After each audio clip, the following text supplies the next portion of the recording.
Listen up here. The restaurant industry is grueling and unpredictable, just like this show, from the front of the house to the back of the house and all in between. We will turn up the heat, you turn up the volume. I'm Chef Antonio Caruana. Welcome to the Tell All Podcast, The Burnt Hands Perspective. This podcast contains explicit and potentially offensive material. You've been warned. Now buckle up, bitches. Let's go.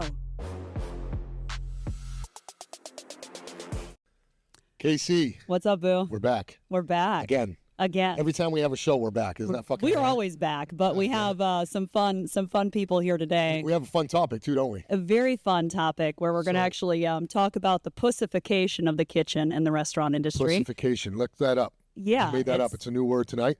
John Mannino right here. Clint Compton in the house. Compton. So what we got is this, man. Me and John have worked a long time ago.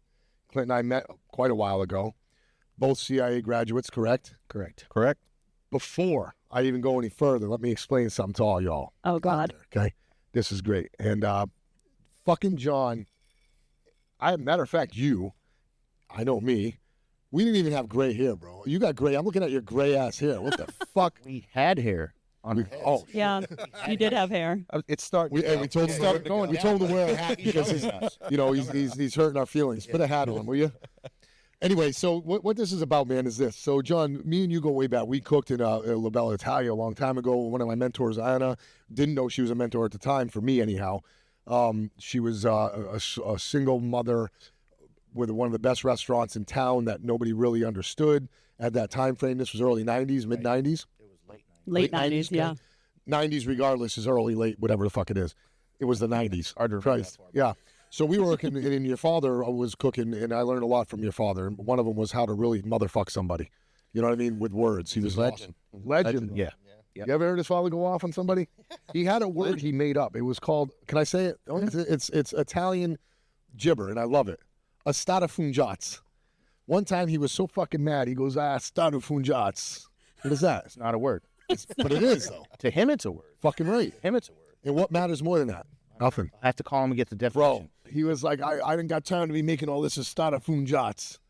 Huh? I fucking love it. So now that's a word I still use. I love your old man, bro. Here, let's He do is one for your old man. awesome. Come on. Cheers. Before we get into this, let's do one. This is, I got tequila. What do you got? You got tequila. You got some. I got vodka. Vodka. All right. Someone's gotta do it. We'll be all right. We'll be all right. All right, so anyway, we started working out. I mean, we started working at the bottom of the barrel. You come out of school, everyone gets together, we start doing. I didn't have that. I was just fucking charging, full charge. We were sending it, right, back in the day. Where were you working back in that time? And I know you have a really extensive history, too, here. Big Sam's. Big Sam's. Oh, wow. For anyone who doesn't know, you're going to be watching this podcast from all over the place or listening to it from everywhere. Big Sam's in Virginia Beach is a local fucking tiny little place, but if you're anybody who's anybody in Virginia Beach, the surfing scene, the beach, the fishing scene, that's where you go. It's still to today. They're still serving breakfast on paper plates, and it's still fucking hits, and it's still fucking good. Still good. So Big Sam's back in the day was like I would say that was one of the more Virginia Beach local places to go get what's indigenous to our area. Which would be what, Clint? What would you consider indigenous to Virginia Beach as far as food? Oysters, crab cakes, fresh seafood. I think that's really what we were doing. The pepper seared ahi tuna, the mahi, Absolutely. right? The black and tuna, black the and mango chutney, the black and this, black and that, and then all of a sudden back to the 90s. taking it back to the 90s, and then when that got played out a little bit, we turned it into a taco. Is that right? We kind of put it in a taco, fucking pita shell, whatever we did. So it just kept on growing, right? Yeah. So, then you're doing then from there, it came back out of the taco. Now we're putting pickled vegetables on the same ahi tuna. The Virginia Beach, Hampton Roads, Virginia food is what it is. And it is good in its own right, man. It's good. What it is. It's the seafood is what it is. John, what about yourself? So you started at Big Sam's. You guys worked there together, no? Yeah, that's where I actually met Sam's. John. Big Sam's was the first restaurant I actually cooked at. I washed dishes at a couple places before, but Big Sam's actually was on the at 16. And you didn't Before you got there. Right before me. And you couldn't fucking cook there unless you wash dishes first, right? You don't just go there and cook. Oh, we didn't have dishwashers. We got a 3-compartment sink, no no machine, and you wash your own dishes. You wash your own pans, your own plates, everything. You're hearing this, Sony. You're hearing this. This is live and direct right here. There was no person. This is real. Yeah. If you were washing dishes, you were cooking. Yeah. Correct. So I started out the same fucking way. You start washing dishes, and then you get out of the dishes from the fucking pots, and then you move into the dishwasher. When you're lucky enough, you get to spray. When you're really lucky enough, you get to fucking just scrape. It depends how got a big the kitchen. sprayer? Yeah, right? So then you move your way up the ranks, typically to fry. Everybody knows that. We're fry guys sick. Clint, come on up to fry, right? Yeah. So you start frying. Next thing you know, you start doing good at fry. You think you're a motherfucking chef, and they just think they're going to feed you like, oh, you're doing wonderful. So that way you can do fry tomorrow too. And then you keep coming in doing fry. Now fucking 4 years pass, and you're still the fry guy at the same wage as a dishwasher, right? And then you move to where after that, bro? The grill. Oh, you move to the grill or salads? Depends on. Well, it depends on the restaurant. Typically, yes. But maybe sometimes you even go to salads before the grill. Depends on that, right? Depends on the restaurant. Fuck. Basically, what we're getting at is, man, nobody got a free ride in this fucking room. No. Nobody got a free ride here. So when we started out, man, I look at what's going on in the industry today, right? And I've heard all kinds of different fucking ways and why it is the way it is. We're successful in our own rights. Restaurant owner, successful. Okay, every time there's an Italian fucking question out there, it's Mannino's Luce. Mannino's Luce. I'm like, fucking John did it again. Good for him. Right? I'm happy because where do I go? Mannino. So I won't give a fuck. I keep rolling. And I come here. Same with you. Hearth. Look at this shit. All the time. Huh? One of my favorite fitting shirts. My schmedium. Schmedium. Right, man. So schmedium. Right? God, makes that tequila look good. Looks good though. So, but you know, so basically we have some really, we're three guys sitting here chopping it up with that all started, but we already fucking just brought out of you in the dish pit, right? Yeah. So I know now, this day and age, it's very hard to be successful in this because we have so many fucking challenges. We got people battling us on every fucking level, social media, which we'll get to. But what about all the fucking, let's talk about the name of the episode, pussification. And the reason I call it that is because there's so many fucking pussies now in the world. And I'm sorry if you don't like that. That's just the way the fuck it is. Because when you know what we came from and where we came from in this industry, that's what it seems to me. Okay, you never wash dishes. There's cooks that are coming in here now that's never even washed dishes or sat on fry, and they want top quality, top this, top that. And not only that, when you do it for 3 or 4 months, they want to leave you because they can go do their own now pop-up. Tell me about a pop-up. What you think about a pop-up? I can support a pop-up, but, because I like to do, I've kind of actually gone towards the private side of things, so I'm doing that. But, a pop-up is good if you're trying to establish yourself. I don't have anything against it. My thing is, if you don't have the experience, if you don't have the knowledge, and all of a sudden you're that's right. That's exactly right. What do you think about that, John? I think it could be greater. It could be a clusterfuck. Right. If you don't know what you're doing, don't fuck with it. Right. And backward for those that may not know what the lingo is. Can you try to give the audience what a pop-up is? Yeah, we'll. Yep. Still there? No. Pop-up. It's not. All right, no. so Not that kind of no. that's not that kind Not of that party. kind of party. No. Not that kind of pop-up. Not on that party. Pop right up. Get tequila right now. Okay, so back to this pop-up thing. Now, when you have the pop-up thing, to me, this is what it is, okay? You have a pop-up for different reasons. One, what you said, you're trying to make a name for yourself, okay? The reason I have a problem with a pop-up is when a chef or a wannabe chef or a chef coming up, an intern, whatever you want to call it, wants to be recognized. They want their own palate to be fucking recognized. So they forget everything they're doing and they go have this pop-up. And that's where they want to get their steam. That's where they want to get ahead. How does that affect us? A lot. Because we're not a pop-up. When you go and do your private stuff, right? You go and do your private stuff based off of your experience, your time, your name, the name that your team helped you build. Yeah. The team that's back at your restaurant continuing it on. Absolutely. You're going not to do a pop-up, but you're going to do a privately sanctioned event that people trust they can hire you to do. Sure.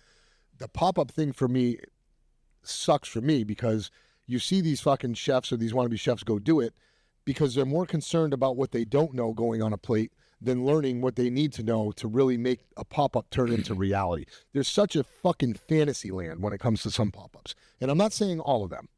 Don't get me wrong. I'm not saying all of them. I'm talking about what the trend is. Let's talk about the trend. And the trend kills us because as chefs coming up, we lose mentor. We can't mentorees. We can't find these people because they're off popping up, right? And they're popping up. And when they're off popping up, we're not popping at all because we got to figure out how the fuck we're going to run the kitchen because they're off in a pop-up. That really 9 times out of 10 is just satisfying their little craving to be recognized like we are. Am I wrong in saying this, man? I need some guidance. I don't think so. I mean, I think, but also I think it's kind of good that they can go do the little pop up, and then all of a sudden, it's a clusterfuck, like John Have said. you done a pop up? I've never done a pop up. I don't know. No, I've never done a pop up. I've never been to a pop up. I've popped up with a couple You've people. popped up a couple times. Hey, I love it. It popped up. I've been known to pop up here and there. Whatever. So no, I think it, it can be good because I think it puts someone in their place, someone who doesn't have the experience. That's a good point. You know what too. I mean? Someone who doesn't have experience and says, okay, I'm going to go out and do this. Who's Oh shit! I never looked at it like that. So who's not organized, who doesn't really understand how to do it. Does it ruin their career? I mean, if they're just getting off the level. only if they're not. I believe it does if they don't belong in it. Right. Because we've all had a problem. We've all had a fucking career, a possible career ruining moment. We wouldn't be where we were if we didn't. Right. So if that is like Clint said, that's a whole nother viewpoint, man, that I was looking for. I'm glad you brought that up because fucking I was really hating pop-ups before this. But I'm serious. I don't like it because I think it's people getting their instant gratification. They want instant fame. Yeah. They want the recognition without the work. And that fucking sucks for someone who put in all the work. I think it matters to the person who's doing the pop-up. Am I jealous if they're successful? I don't know. All right. Is that it, John? Maybe I'm fucking. Maybe there's a little slight bit of envy because I did put in all the fucking work, and maybe I didn't fucking have to. Maybe I could have just had a goddamn pop up. Kristen, Could have had a pop Well, up. I don't think a pop-up is going to get you anywhere. you don't think so? I don't think it's going to get you. It may get you a little bit of recognition, but I don't think it's really going to get you anywhere. I didn't know I was going to be. This is a moment of zen. I didn't realize, Kristen, I was going to be getting hit with this. Could have hit a pop Clint up. came from Compton with this one. I know. Straight out of Compton. So the thing is this, man. We got. You're right. So you said it. Is it a clusterfuck? Perfect, man. You're right. I'm gonna end it. I'm gonna end that topic there, and I'm gonna fucking think about this. This is wonderful. Sony, you hear that? You hear what they said? You didn't know what a pop up was. Well, what do you feel about one last thing with the pop-up, I think if you could go into it as a young chef and you get your ass handed to you, you don't understand what's going on, you know what I mean? And you're like, oh shit. Well, maybe you can learn from that and say, okay, this is what I need to be a better chef. This is what I need. Or go back to the restaurant, respect your chef because he figured it the fuck out. Yeah. Absolutely. So You're jumping into the catering game and you want to try to develop a clientele and you're good at the shit, then maybe a pop-up would work for you. For me, it's not my thing. I'm going to develop restaurants. I'm a restaurant chef. that's a restaurateur. Yeah. That's what I do. So maybe that's another good point, John. Maybe I'm looking at it through those eyes. I have a huge passion for the total package. You know what I mean? And total packages revolves around being a chef and making good food. Well, a pop-up's not going to get you anywhere. You know, as far as being the businessman and making money, it's not going to get you anywhere. Might make $10, right? Yeah, I mean, it's good for your name. Right. Yeah. Say, I know it's different in different industry, but when I'm listening to Obi's talk, what I've included in this industry, there's not like let's figure out a best way to do it at the level of how. Yeah, there's no fast track. I think people want to get it, but maybe doing a pop-up saying, okay, this is going to push me to the next level, but it's not. People go, oh yeah, it was pretty good. And then they're going to, unless you got a restaurant, unless you got a space for them to come, they're not going to follow you around and do pop-up. Yeah. Yeah, because what we did, to answer you, Sonny, what we did is we take a long time of doing it right and not doing it wrong. It's that you go to a pop-up and just do it right once or two times, it's not going to do nothing. But we have a lot of years combined of not doing of doing it right and not wrong. It's more about not doing it wrong. We learned how to not do it wrong. You don't learn that in a pop-up. In a pop-up, you're typically just doing it right. Everything's set out perfectly. You have this, and this. Yeah, and everyone tells you how great it is. Yeah. You got your little fucking art over there. You got your little buddy over here with his little fucking ukulele or whatever the fuck show you know what I mean? It's all a fantasy world, right? But when you do that every single fucking day, man, it's not going to be a pop-up anymore. It becomes reality. And are you good enough to carry out that reality? That's the question. So that's exactly. technical word is what in the pop-ups or like Android phones and other apps. Oh. Oh. Wow. Android versus Apple. Are we apples? I didn't know we were OGs. You're an apple, John. That beard is fucking great, bro. Forget about it. I'm 50. I'm gonna get you just for men now when I get home because I'm Just for men. Get that and a blue chew. The fucking blue chew, baby. So funny. There's your pop-up. So you know what that is? Hell yeah, you got Instagram, don't you? Yeah. Shit. I knew about those 10 years ago. Did you? Right. Man, You're younger than us. Yeah, well, I like the ladies. they do. And they like me, huh? And I like the ladies, and they like me. Oh my God. That's great. So, part of the pussification, though, to me, is that it's the fast track, like Sony said back there. That people want to fast track. You look at all the things that are going on right now. I look at what we did. Did we have to deal with a lot of the shit we dealt with? No. Do I still work under that mentality? Yes. Could I have done what I'm doing today without it? No. Period. Yeah. Period. Because competition is fierce. It's a motherfucker. And when people are competitive, meaning your competition, you could be friends all day long. But if we go into a chef show or a chef contest, don't tell me for a minute you don't want to look better than the other guy. Right? Yeah. Or at least on the same fucking plane. Okay? You want to be on the same plane field. I'm coming for you. You're coming for me, right? You're going to make the best you can. You're going to do what you can because you're going to retain your name in the world because you put in grit to protect it. You can't pussyfoot around and still have that level of competition because competition becomes fierce and you need to give back in the competition, which means you got to fuck someone. You got to motherfuck someone. You got to think down on someone. You got to talk shit. You got to protect your earning, right? So when these new people come in and they want, I have to work Monday, Friday. I usually get Tuesday off. Saturday, I can only work till 7. I've got to bring my mom to the vet for her cat shot every Thursday morning, so I can't work then. These options were never an option for us. It's not an option. But It's still not an option. But it is, bro. But it is. Not at my restaurant. It's something that we're dealing with right now. Yeah, It's unfortunate. Fuck, it is. We work. That's something these kids need to understand. We work when everyone else is off. If everybody else is off work, we're feeding them. That's right. We're Exactly We're right. hospitality. That's we're right. making sure that their time off is enjoyable and that they can come and have somewhere to eat. And you're right. These kids are coming in there. I need Saturday and Sunday off. Like, no. Well, that's what I tell them. So now it doesn't happen in my restaurant because I no longer employ them. But what I'm getting at is it happens all the time when you get you can't get a fucking solid resume without that. Oh. So therefore it does happen. We are fucked by it because I interview people. I just kind of stopped, man. But the bottom line is it's if you walk through that door for an interview and the first thing on your mind is what don't I do or what can I get away with not doing, that's the normal. And that's the pussification. You're more worried about what you don't have to do. What the fuck? How are you getting through life? How? Very slowly. That's how they're getting through life. Yeah. Slowly, and their food sucks.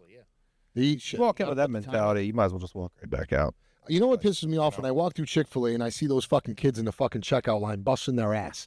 And that line is going 100 miles an hour. Yeah. And okay, we got it. They all figured it out. They got their little thing. But that fucking system Chick-fil-A has isn't shit without the employees running it.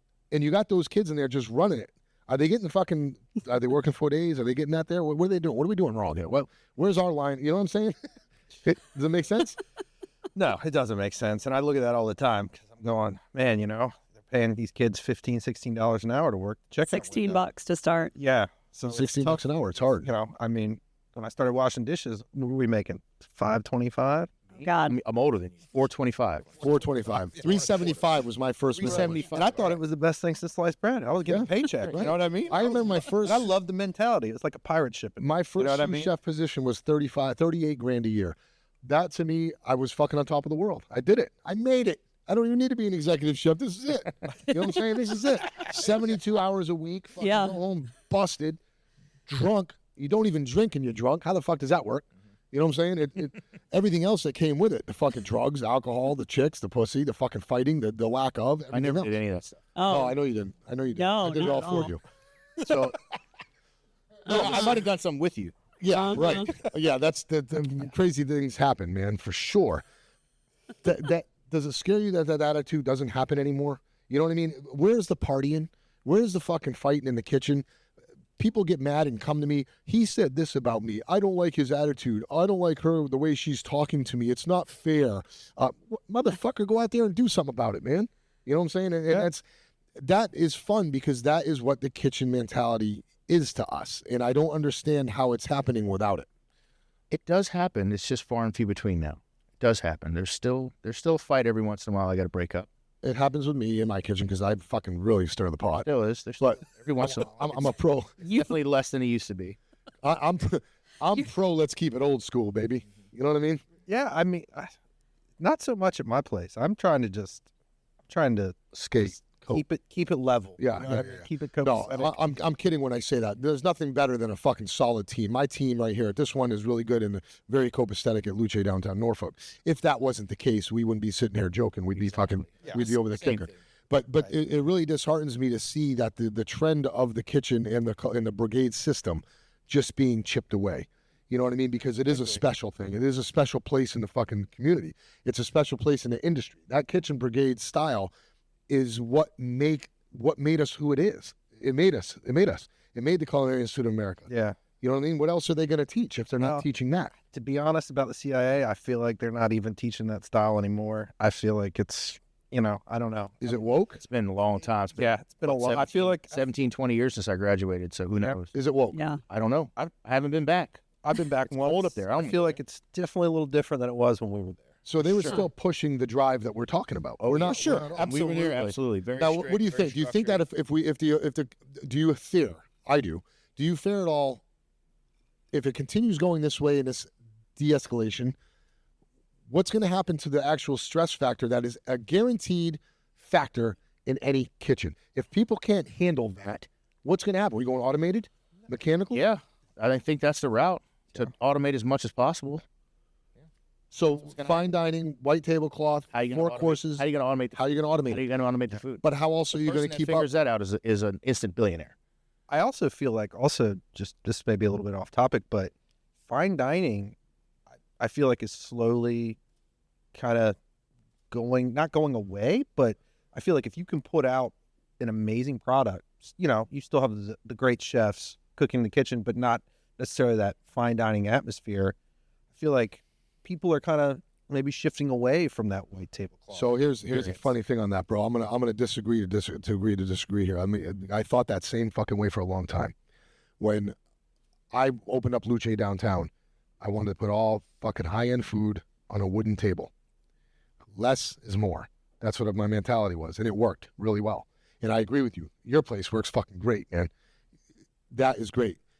When COVID came around and they allowed us to get dining at 6 feet apart, I was offered a part in my old 100-year-old building that was it used to be a hotel lobby, right? And the only way I could make that place work was to make it a reason to be up there. So that's when I said, let's make it fucking extravagant. Let's make it fucking beautiful. White tablecloths, fine dining, music, the event, right? And I said, let's make it. People are coming out in COVID. There's only fucking 11 tables allowed in this huge room. Let's make it something. So I made it fine dining.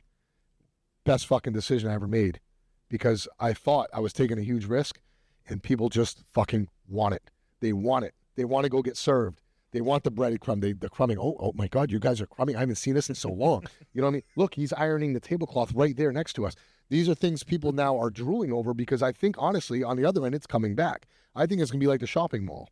You know what I mean? Yeah. The mall wasn't necessary, but now I think you're going to start seeing malls starting to come together. You know what I mean? Because people want to go be social. And they're lost that. We lost a whole generation of social. We lost a generation of service. We lost a generation of working hard for your money and not getting the proper payback. So when you come to a fine dining establishment now, I've learned through my people that they're getting a service that is so long gone that they feel like they're being pampered and treated in a way they've just been fucking neglected. They've been neglected. They're going to pay $75 for a steak on a wooden table with a fucking bottle of wine that's organically grown, and and that's cool. That's cool if that's people's stick. But when it comes to the fine dining, I think that we went through that trend, what you're saying, where it fucking just went away. Madison Park, all those huge restaurants had to shut down because of that, right? Mm-hmm.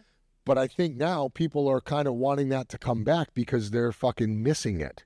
It was a trend not to have it, but I think now, from what I'm experiencing, we're doing 150 to 300 people a night here, and it's all based on a fine dining service. And I'm talking Monday, Tuesday, Wednesday, Thursday, Friday, Saturday. Forget it. We have to open up our back room. You know what I mean? Yeah. So if we don't have a PDR, and people are ecstatic of getting the fine dining. So I'm hoping, because of my stick right here, that I'm right. But I definitely know what you're saying. Yeah, I mean, I think some of my experience comes from just this past year we were in New York City. So we did, 8-course meal at Danielle. Yeah, amazing, beautiful. right? Amazing. I mean, one of the best restaurants in the city. Sure. Yeah, and then the next night we go to the Foul Witch, which is in the East Village, or the West, whatever, East Village, West Village. And it was better than Danielle, but sure. Low lit, wood burning oven. I mean, just courses coming out kind of as they're ready. And that kind of vibe, I mean, they were packed, and you could not get a reservation for 2 And that months means, out. and I already know, without you saying another word, that fueled your ass because that's exactly your stick. Right, yes. You got the wood fired oven, you got the low lights, you got that, and you're seeing someone else doing it. It gives you hope, Right, Because you're like, these motherfuckers, we're alive, yeah. and you are alive For sure. Fuck yeah, and it's, and the fine dining, yes. But, Danielle wasn't as crowded. It wasn't as packed, Touche. There's so, that. There's that. But I feel like we're still kind of struggling to find that niche as far as what people want. Obviously, you found it down here, if you're doing those kind of numbers. The numbers are big right now. And so, I'm very honored. And, the team, everybody else who's helping it happen, making it happen. Yeah. It's a consistent daily routine. You have to have the team. So you just said it is a niche between, I think John has your Princess Anne or your Kempsville location could be both at a flip and flip of a hat. You can flip that dining room over to be fine if you needed to for an event, or you can fucking be casual. Where do you find your Originally, the first menu I wrote for Mannino's Italian Bistro was more fine dining because that's where I cut my teeth in fine dining. I worked for many years. But we looked at the economy. It was 2008 when we opened up. Yeah. So we looked at the economy. So we went a little bit more casual. Plus, I pulled the demographic up in the area, and the area said, man, it's not going to support the fine dining. I love a fine dining restaurant. I love the service. I love the way you've done everything here. But I can understand where he's coming from because if you go into a place and they're charging you $125 a plate, you got to bring that shit. And you do. Yeah. You do. But I'm not charging those prices. You're not. So the niche he was talking about that I found is that we can bring that fine level of service at a casual mindset. You don't have to remove your hat when you come in here, okay? But you're going to get a veal chop. Which is great because it's like, are those people looking for that experience plus food and not having to feel like they're at Danielle or La Bernadette. That's kind of where we tried to go with Mannino's in the beginning. We tried to go with fantastic food coming out, fresh ingredients, fresh product, cooked the same style I've always done it, but in a more casual atmosphere so everyone could come eat. It's affordable to the average everyday person. It's not just your special occasion restaurant. So you're the top, and I can say this for actually more for you, you're the top of your genre. You have a lot more people coming through. Your genre of people that come into you are exactly that, and it's fucking successful. And I go there. I go to your restaurant. I like it. That's where I go to get my food, and I definitely get yours.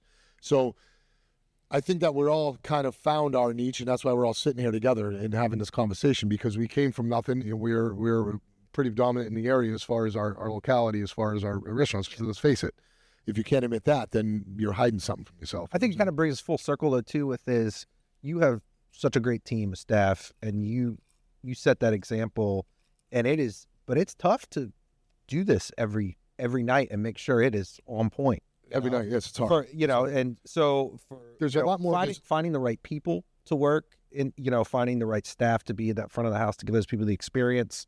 For me, can I still give that, great food experience with great people in the back of the house and good people in the front of the house, but I don't have to worry about it being white tablecloth and having people feel a little more relaxed coming in, where they're not looking like, oh, they didn't do this or they didn't do that, where I can still get away with a great experience but not have to live up to that maybe white tablecloth. There's a little bit of leverage. There's leverage and there's room for forgiveness. Right. Without it. Me, it comes down to the team. Yeah. The teams and the non-pussified leaders of those teams. Right. Because that's really what it comes down to. We wouldn't be able to do this right now if everybody was stubbing their toes and going the fuck home because it hurt. Or you know what I mean? Or they didn't have enough gas in their car as the excuse of why they're fucking late. We would not be here, right? So filtering through those people and filtering the teams and finding the career people is harder than actually keeping it going. Yeah. So when they will come in with that fucking resume that says, I need this day off, this day, well, you're not going to be on this team. Perhaps you might want to go try that place over there. You know what I'm saying? Not yours or his, but Chick-fil-A or whatever it is. Go there. Try that because you're not going to make it here. And Sundays. This is a pussy-free zone. We got to make sure we're fucking on. And my team and my staff in both locations are very proud of what they do. They do a really good job, and they're humbled, but they're also very confident. They're career people. I'm very fortunate in this one location specifically to have the career people I do. Yeah. I'm going to keep trying to reel them people from you. I'm not going to steal them. Hey, but my team's amazing. It's just being able to keep that level up and be able to bring people in. I can tell a team that's awesome, bro, is when their ego is not bigger than the people walking through the door. And whenever I walk in your place and whenever I walk in your place, people instantly, Chef, how you doing? How's it going? Every one of them stop what they're doing and say hi. Your staff comes over and says hi. If they weren't into their job, it would be instantly different. They would have an attitude. They'd be like, fuck that guy. He thinks he's everything. And your people are the same way. When I walk in your place, they're fucking real people. And they're in there doing their job. All of them. They know what I want. They know what I like. They know what I drink because they pay attention. And I can see that in everybody. Hospitality. It's That's hospitality. the industry you're in. And that's right. Yeah. Because you don't have a bunch of fucking pussies running around crying. They're all in there doing their due. You see Doing their job. They're doing Exactly. Exactly. Because I know you have to probably we got to chime in and have the wisdom of this. How do you guys give those coming up the understanding? Okay, right now this season, my son take a break. Here is open opportunity to take a fish. I know. How do you do it? You tell them.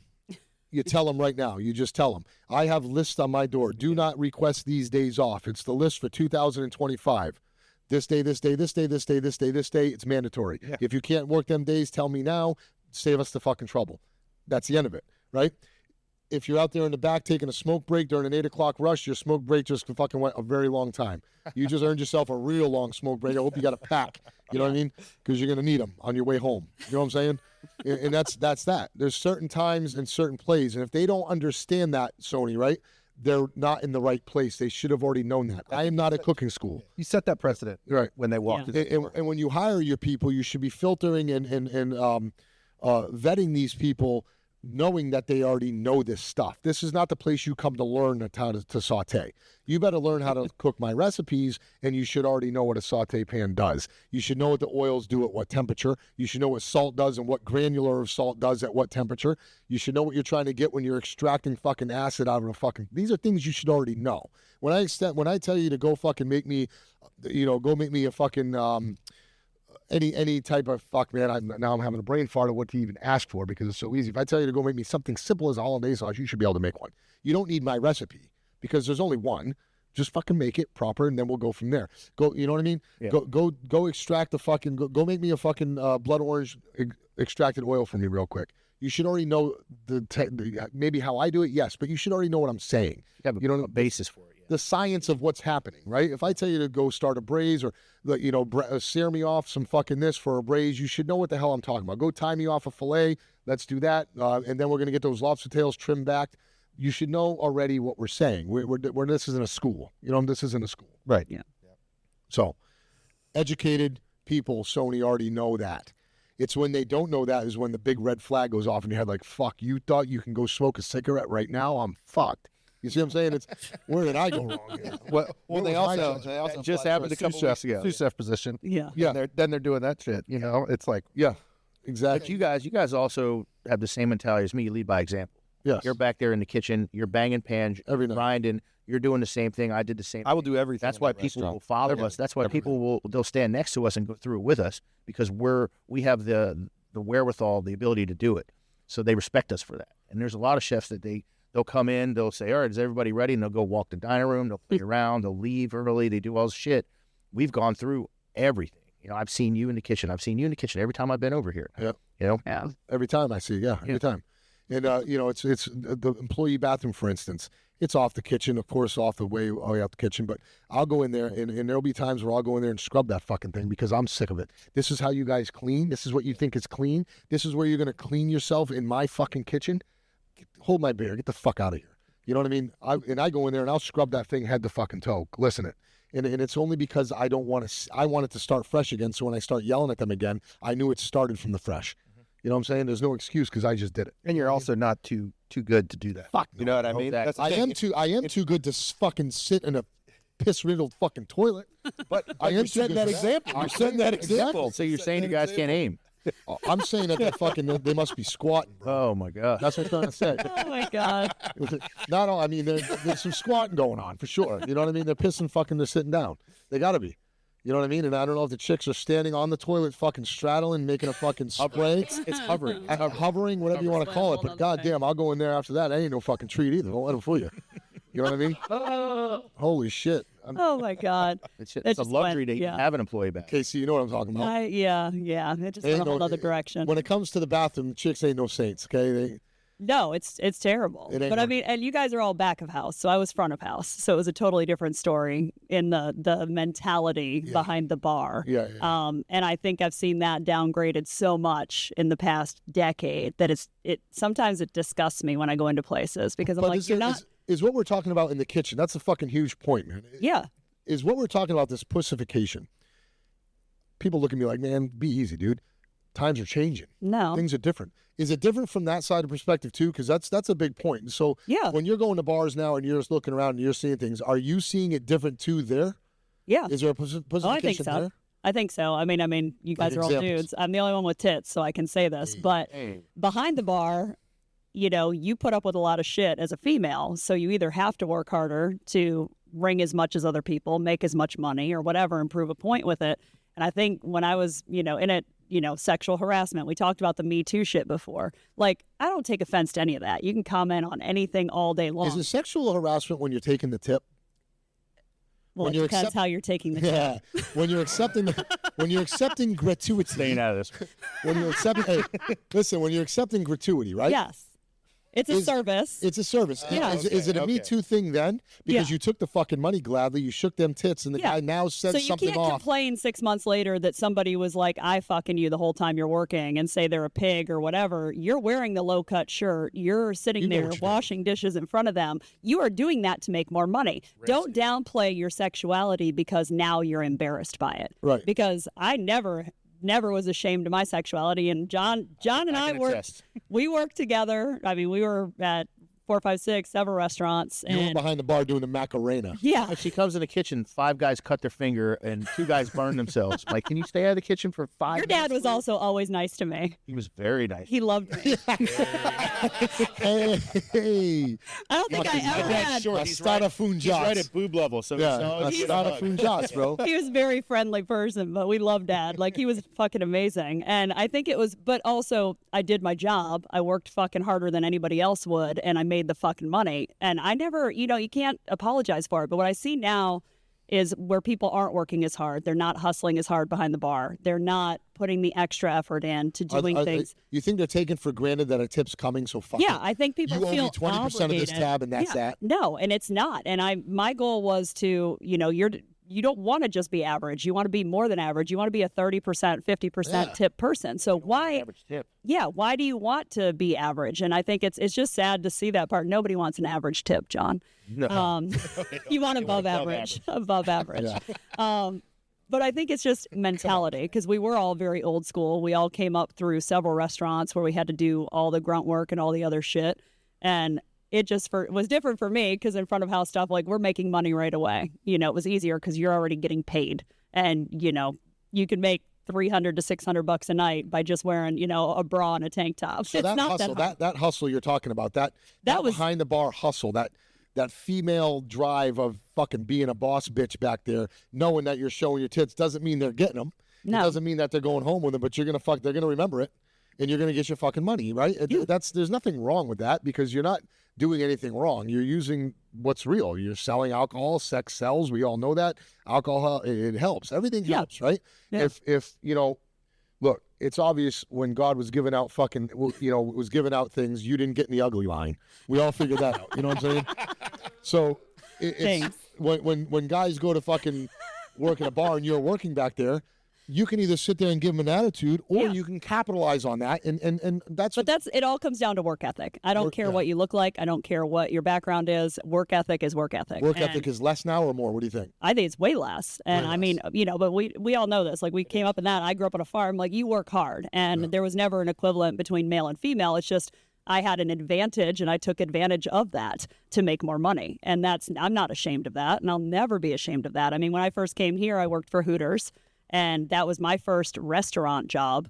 And it was probably one of the best jobs I ever had because I learned so much about the marketing. I took time and learned about the business, how the kitchen was ran, and every restaurant we worked in together. Like, I learned how to cook, I watched everybody.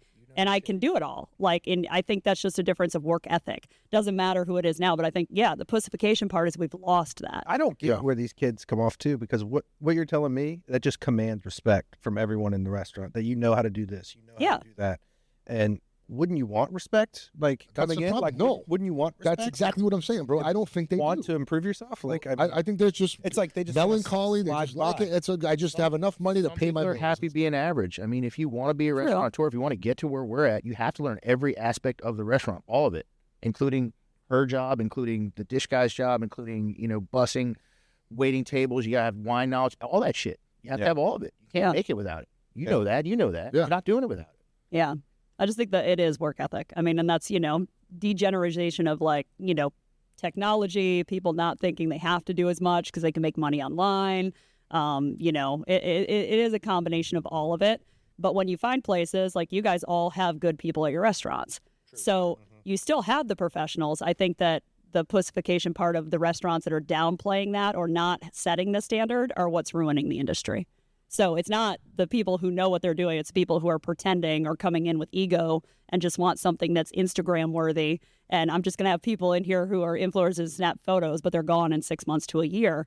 That ruins the rest of it because then those people lose their restaurant, they lose their job. They're trying to come work at somebody else's and they're bringing that mentality with them. So it's kind of like a virus. Like it's it hurts us because our selection pool goes from here to here. Yeah. It dilutes So, I worked at this place and this was, it's like, It's hard. It's hard when everybody that walks through this place, I have to call one of fucking probably 5 people.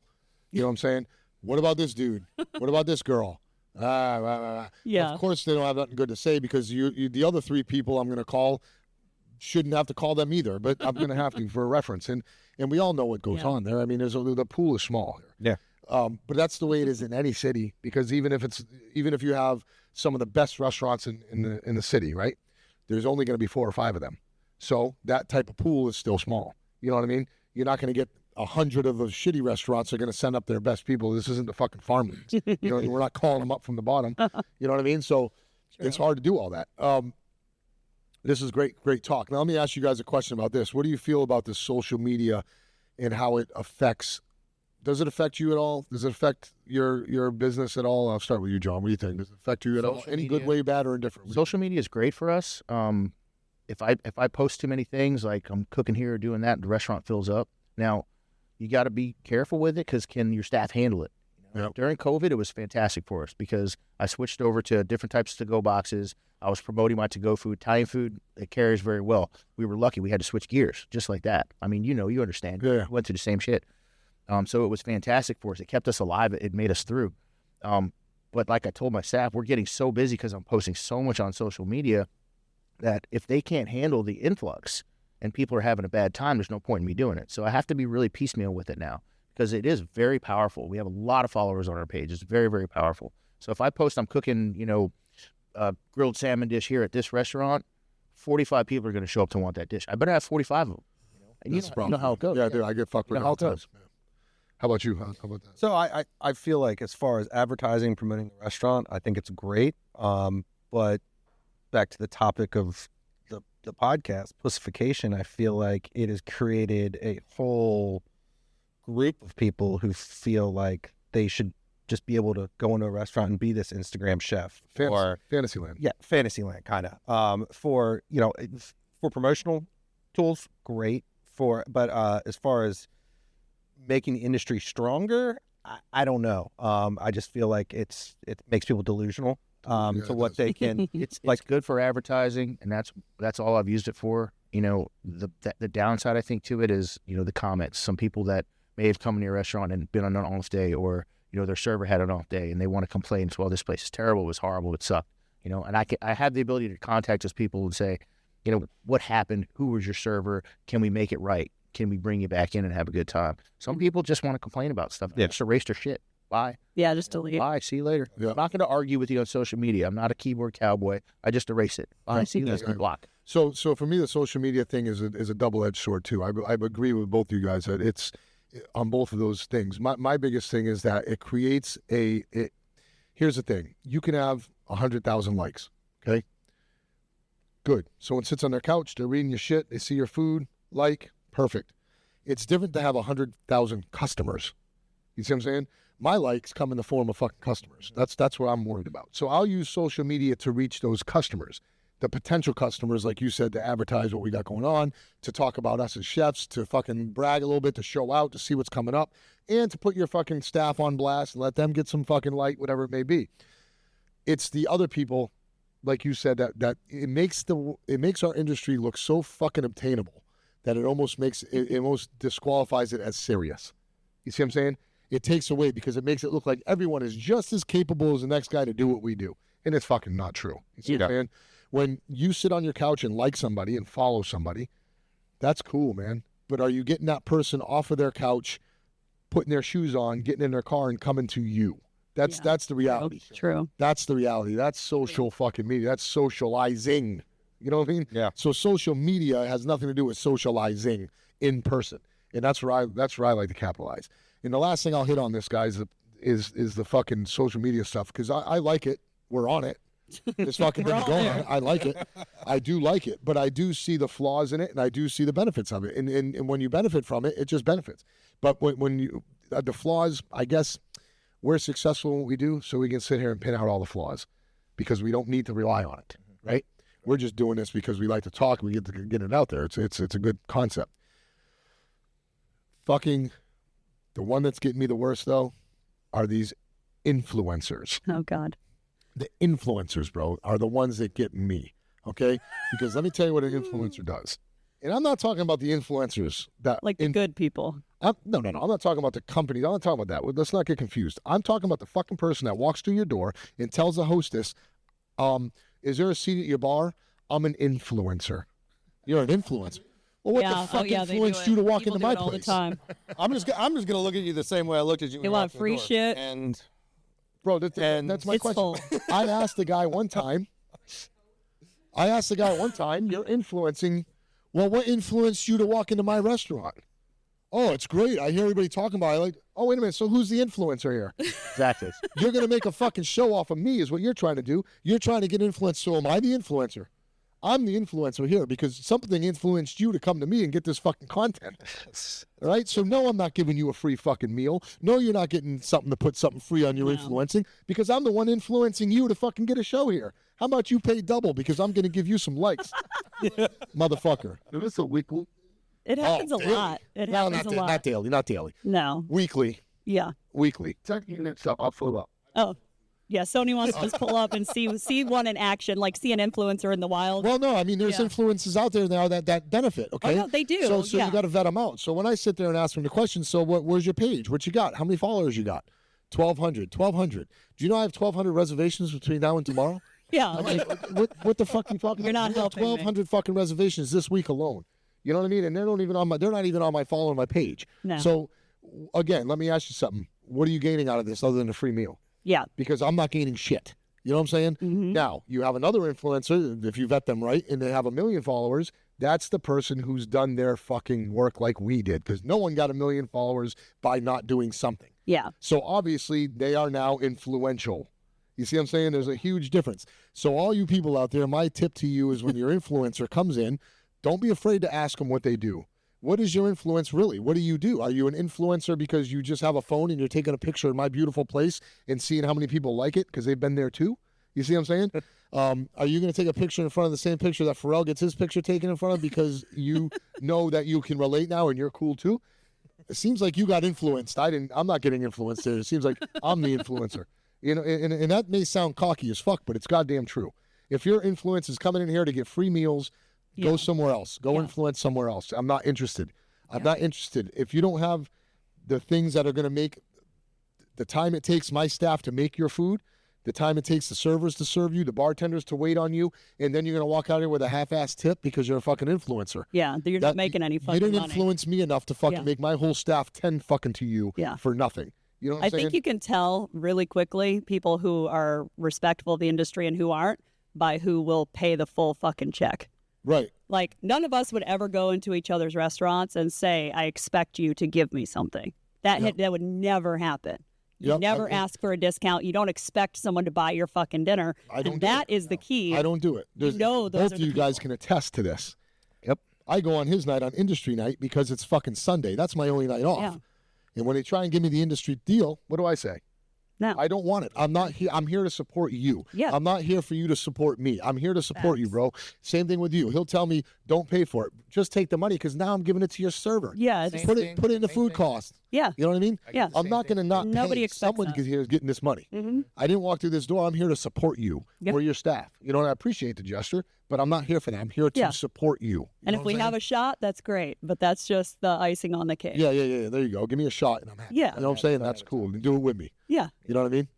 This is fucking great stuff. What would you do? Let me ask you a question here. I'm not going to ask the typical bullshit question. What's your favorite thing to cook? I'm not going to say that because that thing changes Chicken all the fucking parmesan. Side of pasta. I can tell you. Right. People ask me, what's your favorite thing to cook? Whatever I'm not cooking for you. That's my favorite thing to cook because I don't have a favorite thing to cook. But there are techniques and there are things that you get off on when the result comes out.